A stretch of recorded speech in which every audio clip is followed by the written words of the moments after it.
Το Open έρχεται. Συγχαρητήρια, μπράβο, σε όσους έχουν γραφτεί για να πάρουν συμμετοχή. Για όσους δεν έχουν γραφτεί, απλά θα πω μια συμβουλή: ζήστε τη στιγμή. Εύχομαι την επόμενη χρονιά και όσο περνάνε τα χρόνια να γραφτείτε στα επόμενα Open, αν όχι σε αυτό. Είτε έχετε γραφτεί είτε όχι, υπάρχουν πολλές απορίες. Όπως η πρώτη και καλύτερη, που έχω και εγώ την απορία αυτή, ποια θα είναι τα workout. Δεν έχω ιδέα ποιες θα είναι οι κινήσεις. Και ό,τι κινήσεις βάλουμε, μας δώσουν μάλλον την Αμερική, η απορία θα είναι αυτή την κίνηση που μας δώσανε. Μπορώ να την κάνω. Τι θα βάλει. Όπως είπα, ότι υπάρχουν όλες οι ασκήσεις έχουν εναλλακτικές, άρα ό,τι μας δώσουν θα διαβάσουμε τους κανόνες να δούμε τι μπορούμε να κάνουμε αντί για την άσκηση αυτή. Και επίσης να μιλήσουμε για την στρατηγική του Open και του κάθε workout. Το κάθε workout φυσικά διαφορετική στρατηγική. Πρώτον, ας μιλήσουμε για την συγκέντρωση και την αποκατάσταση. Focus and recovery. Τι σημαίνει αυτό? Επειδή για όλους, είτε εγγεγραμμένοι είτε όχι, είναι ο πρώτος τους διαγωνισμός στο γυμναστήριο, γιατί είναι διαγωνισμός. Θα διαγωνιστείτε και με άλλους εκτός γυμναστηρίου παγκοσμίως, αλλά και με τους συναθλητές σας, όπως είναι σε κάθε τμήμα μέσα στο γυμναστήριο.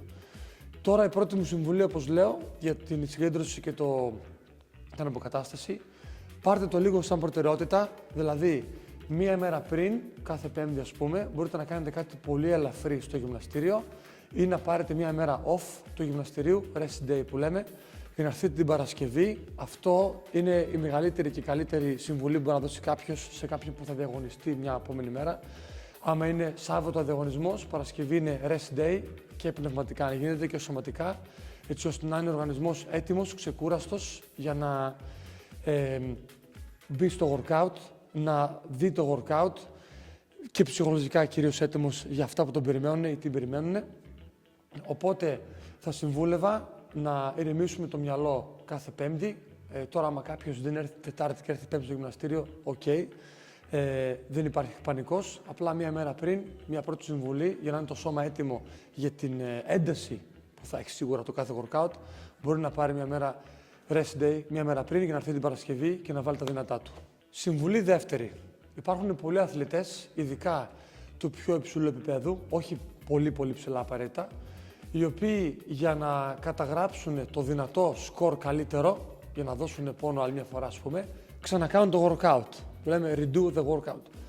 Τι σημαίνει αυτό? Ότι μπορείς να κάνεις το workout, είτε με κριτή είτε όχι. Αν έχεις γραφτεί στο Open, δεν στέλνεις το αποτέλεσμα του σκορ σου, δεν σ' άρεσε ή δεν θέλεις, και το ξανακάνεις. Όχι καπάκι εννοείται, κατευθείαν μετά την πρώτη απόπειρα. Περνάει μια μέρα, περνάνε 2 μέρες, το ξανακάνεις. Αυτό εδώ όμως έχει μεγάλες πιθανότητες να σας κάψει και πνευματικά. Γιατί μπορείς να πνιγείς αυτό που λέμε σημείο κουταλιά νερό. Κάνεις το workout, έχει τύχει σε άλλους αθλητές, το κάνουν μια φορά και τις άλλες 2 φορές, αν όχι 5, αν είναι δυνατόν, το πολλές φορές είναι αυτό, δεν υπάρχει χρόνος για τόσες πολλές φορές, να πέφτει και το σκορ.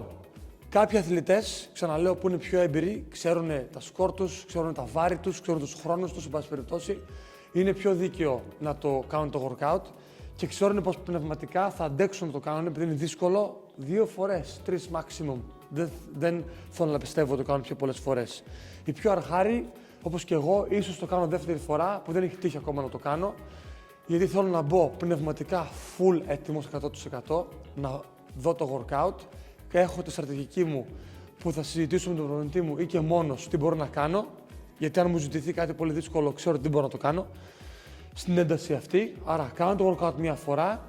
Αν μείνω λίγο δυσαρεστημένος και δεν είμαι καλά, ίσως το κάνω πνευματικά εγώ για να είμαι καλά. Ιδάλλως, έχω μείνει ικανοποιημένος με τον υδρότα που έσταξα στην πρώτη φορά. Όλα τα έδωσα. Ξέρω πως δεύτερη φορά δεν έχω να δώσω έστω και αυτό το λίγο παραπάνω. Συνεπώς, μην πέσουμε στην παγίδα ότι δεν έκανα καλό σκορ, το ξανακάνω. Πέφτει το σκορ τη δεύτερη φορά, λίγο πιο πολύ την πρώτη φορά. Δεν μου άρεσε, το ξανακάνω. Πέφτει το σκορ. Εκείνη η παγίδα που μπορείς από την τέλεια προσπάθεια την πρώτη να πας στην δεύτερη, στην τρίτη, εν πάση περιπτώσει. Ή άμα είσαστε όντως τόσο ξεκούραστοι και μάθετε λίγο τις αλλαγές και τα tricks του workout, μπορεί τη δεύτερη φορά όντως να πάει λίγο καλύτερα και να δηλώσετε εκείνο το σκορ. Αλλά εν πάση περιπτώσει έχει σίγουρα όχι μόνο σωματικό κάψιμο και πνευματικό κάψιμο η κάθε απόπειρα που θα κάνετε για το workout, γιατί ξαναλέω υπάρχει και η απογοήτευση. Είναι πολύ λεπτή η γραμμή μεταξύ τα πήγα τέλεια ή έκανα μία επανάληψη λιγότερη ή 3 θερμίδες λιγότερες. Αυτό εδώ πραγματικά μπορεί να πει γιατί είμαι τόσο χάλια. Και αν μη τι άλλο, το κάνουμε για να περάσουμε καλά, όχι για να έχουμε νεύρα με τον εαυτό μας. Συνεπώς, η επανάληψη στο workout με σύνεση και ιδανικά θα έλεγα μία φορά και πολύ καλή. Τρίτος λόγος, κάτι που το λέμε και σε κάθε τμήμα, σχεδόν κάθε μέρα, πρέπει να μάθουμε τις ταχύτητες του καθενός. Ο καθένας έχει διαφορετικές ταχύτητες, διαφορετική εντοχή. Το χαλαρό για κάποιον, το δυνατό για κάποιον άλλον και το δυνατό για κάποιον άλλον, το χαλαρό για τον άλλον. Τα ανάποδα, έτσι. Μπορεί να τρέχει κάποιος χαλαρά 200 μέτρα, π.χ. και ο διπλανός του να νομίζει ότι κάνει sprint στην ταχύτητα του άλλου, έτσι. Αυτό σημαίνει και στο workout. Και στο open υπάρχουν workout που διαρκούν 15 λεπτά και workout που διαρκούν 20 λεπτά. Αν μη τι άλλο, δεν μπορούμε να κάνουμε sprint εκφύσεως στο δρόμο για 15 λεπτά, να πάρεις μια ευθεία και να τρέχεις full send, all out, 15 λεπτά, ούτε για 20 δεν γίνεται. Γι' αυτό, άλλη μια συμβουλή, η τρίτη όπως είπα στην αρχή, πρέπει ο καθένας να μαθαίνετε. Δεν μπορεί να σας πει κάποιος τι να κάνετε, μπορεί να σας δώσει βέβαια συμβουλές. Κάνε την άσκηση αυτή με τις δυνατότητές σου, ένα set, 3 επαναλήψεις ή 2 set, τόσες επαναλήψεις. Να το σπάσεις κάπως. Αλλά κάθε workout είναι μάθημα. Τι θέλω να πω, μην βγείτε all out. Δεν είναι όλες σας οι μάρκες σε ένα νούμερο. Δεν πάει έτσι. Πρέπει να διαβάσετε το workout. Θα είμαι εγώ εδώ πέρα εννοείται και με τους συναθλητές σας δίπλα. Να το διαβάσετε, να το καταλάβετε. Όσο καταλαβαίνετε έχετε να κάνετε, καταλαβαίνετε και πώς θα πονέσει, αν μη τι άλλο, με αυτές τις ασκήσεις, τα στάνταρ των ασκήσεων που θα έχουν δοθεί. Λοιπόν, και πρέπει, αναπόφευκτα θα πονέσει, σίγουρα. Τώρα, άμα κρεμαστείτε και το πάτε στο slow motion, δεν θα πονέσει τόσο, φαντάζομαι, και δεν θα βγει στον χρόνο που πρέπει. Αλλά όποιος θέλει να δώσει μια καλή ευκαιρία, τουλάχιστον έχετε μια αρχικά καλή στρατηγική στο κεφάλι και να σκεφτείτε, εγώ θα κάνω τόσα έτσι. Βέβαια, το πλάνο πολλές φορές χαλάει. Δηλαδή, ξεκινάω να κάνω 5-5-5 και μπορώ να κάνω 3-1-1. Αναπόφευκτα, γιατί οι μύες μέχρι ένα σημείο αντέχουν και μετά μπορούν να καούν. Ολονών σε όλα τα επίπεδα. Έτσι. Γι' αυτό θέλει διαλύματα. Εκεί ξεχωρίζεις αρχάριο αθλητή που θέλει πιο πολύ ώρα να ξεκουραστεί και έμπειρο αθλητή που θέλει λιγότερο ώρα να ξεκουραστεί, που έχει φάει πιο πολύ ξύλο σε εισαγωγικά στο workout και μπορεί να το βγάλει καλύτερα. Άρα ξαναλέω, όταν ξεκινάμε ένα workout και έχουμε καταλάβει τι θα κάνουμε, είτε σας πει κάποιος, εγώ το έκανα έτσι και σας αρέσει η συμβουλή αυτή, η ιδέα ή το πλάνο και το ακολουθήσετε, είτε έχετε ένα δικό σας πλάνο που ξέρετε τον εαυτό σας, ξέρετε πως και να το κάνετε πάλι θα πονέσει και μπορεί να πορευτείτε χωρίς να έχει ως αρχικό αποτέλεσμα του πρώτου δίλεπτου του workout σε σχέση με τα 20 λεπτά σύνολο, να βγείτε all out, full send και να πάτε έτσι κατακόρυφα all out, full τον γκάζι και κατευθείαν μετά στα 3 λεπτά ή 5 να πέσει η απόδοση και μετά απλά να προσεύχεστε πώς θα τελειώσει το workout. Τέταρτη συμβουλή. Όπως έχουμε πει, επαναλαμβάνω κάθε μέρα, κάθε ώρα της ημέρας, σε κάθε τμήμα, τα στάνταρ των κινήσεων. Που ξαναλέω, θα μας πει η CrossFit πώς θέλει τα στάνταρ. Θα υπάρχουν και βίντεο στο YouTube που έχετε και μόνοι σας πρόσβαση, αν μη τι άλλο μπορείτε. Αν πατήσετε στο YouTube από την ημέρα που θα δημοσιευθεί το workout, θα πατήσετε αυτό που θα έχω γραμμένο στον πίνακα. Στην ουσία 25,1 θα πατήσετε. Θα έχει στα αγγλικά ένα βίντεο με ένα αθλητή, demo athlete, έτσι λέγεται, που θα δείχνει ακριβώς πώς πρέπει να γίνουν όλες οι ασκήσεις. Και μετά το αρχείο που θα μας στείλει σε εμάς εδώ στο γυμναστήριο η CrossFit θα λέει: αν δεν μπορεί να κάνεις αυτό, κάνε αυτό. Έτσι, τόσο. Αν δεν μπορείς εκείνο, κάνε το άλλο. Υπάρχουν διαφορετικά standards για διαφορετικά ύψη αθλητών με μικρές λεπτομέρειες. Θα τα έχουμε και εδώ. Ο κριτής που θα έχετε, είτε έχετε γραφτεί είτε όχι, κυρίως αν έχετε γραφτεί, θα έχετε ένα κριτή δίπλα σας που θα ξέρει από εξ αρχής ποια είναι τα standards κάθε κίνησης για έλξη, για μονόζυγο, για wall walks, για thrusters, για οποιαδήποτε άσκηση. Η λίστα πάει και πάει και πάει. Να σας πει, εγώ θέλω τις ασκήσεις αυτές, ή μάλλον, εγώ θέλω. Η CrossFit τις ασκήσεις αυτές τις έχει στείλει.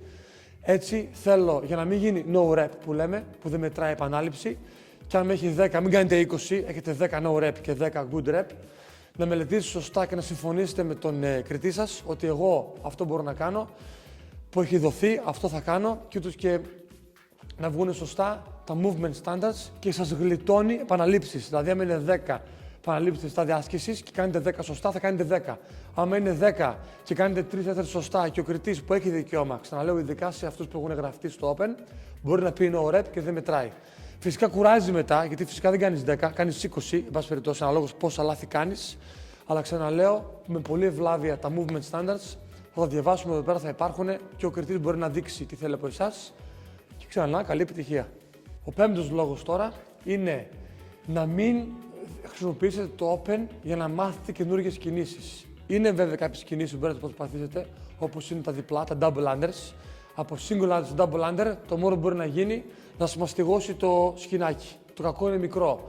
Αλλά όσον αφορά σε πιο high skill movements, κινήσεις με πιο πολύ δεξιοτεχνία, στο μονόζυγο π.χ. είναι οι έλξεις strict pull-ups που κάνουμε και είναι και τα keeping pull-ups που, όπως έχω δείξει, κάποιοι μπορούν να τα κάνουν χωρίς ελάστιχο, κάποιοι με ελάστιχο, κάποιοι πάνω στο κουτί, γιατί το κουτί είναι η πρώτη κίνηση που σπάει το κορμί για να μάθουμε τα keeping pull-ups.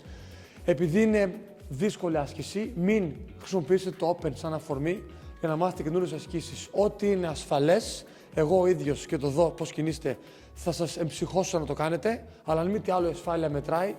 Σε κάθε κίνηση που θα μας πούνε, θα δούμε πώς τη θέλουν.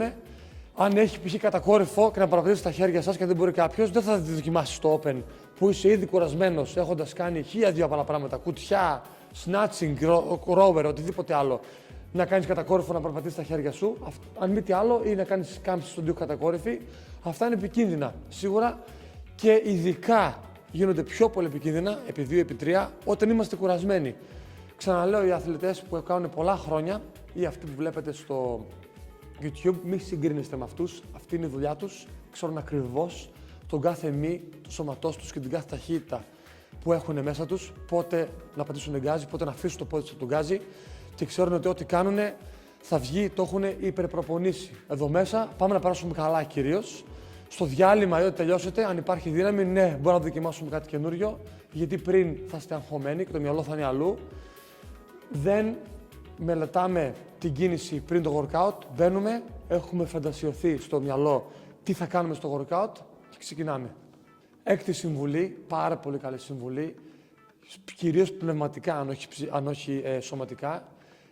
Όταν θα κάνετε το workout εδώ πέρα, είτε είναι ανά 3 άτομα είτε ανά 5 άτομα και έχετε δίπλα σας κάποιον που κάνει τις ίδιες ασκήσεις, μην δίνετε σημασία τι κάνει διπλανός. Ήρθαμε εδώ να περάσουμε καλά, να πατήσετε ο καθένας το γκάζι, το πόδι στο γκάζι λίγο περισσότερο, αλλά δείτε, μείνετε στη δικιά σας λωρίδα, stay in your own lane, μην δείτε τι κάνει ο άλλος.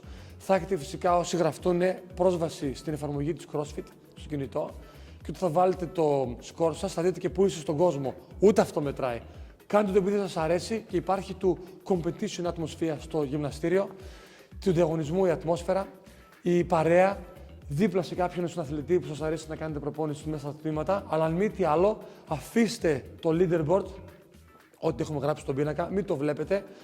Κυρίως πνευματικά δεν βοηθάει αυτό. Γιατί να υπάρξει αυτή η απογοήτευση? Εφόσον κάποιος μπόρεσε και έκανε μια καινούργια άσκηση ή σήκωσε κάτι παραπάνω τη διάρκεια του open στο workout και ο διπλανός όχι, δεν χρειάζεται να σταματηθεί ο διπλανός. Θα έρθει και αυτή η μέρα. Γι' αυτό πας στο γυμναστήριο και η γυμναστική είναι μεγάλο ταξίδι. Αν όχι στο workout αυτό, μπορεί στο 25,1 π.χ. φέτος να κάνει κάποιος ένα PB, personal best, μια πολύ καλή κίνηση, και στο 25,2 ο άλλος να κάνει το ανάποδο. Αλλά δεν έχει σημασία. Ερχόμαστε να κάνουμε το workout. Θα έχει πολύ γέλιο, πρέπει όλοι να θα περάσουμε καλά και ξαναλέω μην βλέπετε το leaderboard γιατί αυτό θα σκοτώσει τη χαρά που θα δημιουργήσει το workout έχοντας βγάλει ο καθένας. Και κάποια extra tips για το τέλος που είναι 3. Είναι ο ύπνος. Αν μη τι άλλο, το ξέρω, μπαίνει η ζωή στη μέση, μπορεί να κοιμηθεί κάποιος αργά από οτιδήποτε άλλο. Όποιος έρθει και έχει γραφτεί για το Open ή δεν έχει γραφτεί από το Open, κάντε μια χάρη στον εαυτό σας για τον μόνο λόγο που είναι έντονα τα workout, όπως και να τα κάνετε. Κοιμηθείτε καλά την προηγούμενη μέρα, όσο νωρίς μπορείτε. Δεν λέω 8 το απόγευμα, αλλά κάποια ώρα λογική πριν τις 12 να κοιμηθείτε, να έχετε καλό ύπνο, γιατί περισσότερο που θα έρθουν το απόγευμα, ειδικά μετά τη δουλειά, πρέπει να είστε κουρασμένοι. Είτε είναι η δουλειά γραφείου, είτε σωματική, χειρολακτική, να είστε ξεκούραστοι για να κάνετε το workout.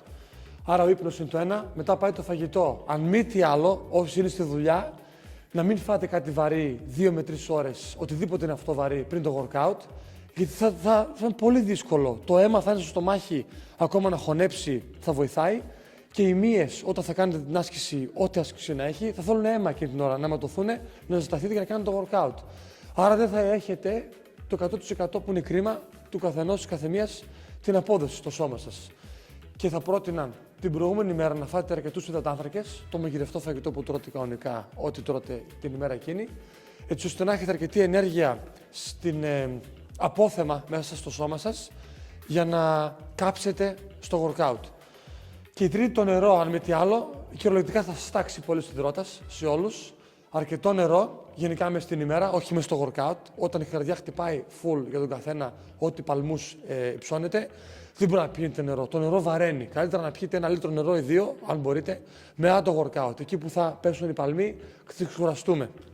Είναι 3 πολύ καλές συμβουλές. Ξαναλέω, ο ύπνος, το φαγητό και η ενυδάτωση με το νερό για το workout, έτσι ώστε αυτά τα λίγα 3 πράγματα, στις 3 συμβουλές, να δώσουν στο σώμα σας ή να δώσετε στο σώμα σας την καλύτερη ενέργεια για την καλύτερη απόδοση αυτή την μία μέρα της εβδομάδας για το Open, τα 3 αυτά workout. Αυτές τις συμβουλές για το Open, όσες ήταν, όποιοι έχουν γραφτεί και όποιοι δεν έχουν γραφτεί, απλά ελάτε να κάνετε το workout. Δώστε μια καλή ευκαιρία στον εαυτό σας, που θα είναι ένα τεστ για τον καθένα και την καθεμία, να πρεσάρει τον εαυτό του, να πάτε όσο πιο καλά μπορείτε. Ένα τεστ, τι εννοώ, όποιος γράφτηκε, οποτεδήποτε και να γράφτηκε, είτε είχε 1 μήνα, είτε είχε 6 μήνες, είναι καλό τεστ, ό,τι έκανε, όσο έκανε τον καιρό αυτό από την ημέρα που ξεκίνησε, να δει που είναι. Είναι το άγνωστο, το ξέρω, γιατί πολλοί ή πολλές μπορεί να μην βλέπουν την πρόοδο. Είναι κουραστικό, το ξέρω, αλλά είναι σίγουρα ένα σημείο, ένα ορόσημο που λέω, εγώ έκανα ό,τι έκανα πιο πριν, ερχόμουν στο γυμναστήριο 2 φορές την εβδομάδα, 3 φορές, 4, οκ, ή αν όχι παραπάνω. Είμαι ως εδώ, κάνοντας το Open κατάλαβα, θέλω δουλειά. Εννοείται, πολλοί μπορεί να θέλουν πολλή δουλειά, και εγώ και άλλοι δίπλα μου, αν μη τι άλλο, δεν θα συγκρίνουμε τώρα πόσο βελτίωση θέλω εγώ, πόσο βελτίωση θέλει ο άλλος. Πολύ σχετικό είναι αυτό. Είμαι εδώ στο Open, σήκωσα τόσα deadlift, τόσα αυτό, τόσα εκείνα, πρεσαρίστηκα, δεν τραυματίστηκα, αν μη τι άλλο, αυτό είναι το σημαντικό. Και από εδώ και πέρα, ξέρω μέσα στα τμήματα τι βάρη να χρησιμοποιήσω, τι να πάρω, τι να μην πάρω, έμαθα λίγο ακόμα τις ταχύτητές μου. Δηλαδή είναι ένα ακόμα τούβλο πάνω στον τοίχο που χτίζει ο καθένας, τον τοίχο της προόδου, να το βάλω έτσι σε μια εικόνα. Είναι μια πολύ καλή ευκαιρία, ξαναλέω, να απαντήσει ο καθένας όσο πιο σκληρά μπορεί τον γκάζι για κάθε workout και να δει που είναι αυτός του, τι πρόοδο έχει κάνει, είτε είναι μικρή, πάλι πρόοδος είναι, είτε είναι μεγάλη. Καλή τύχη.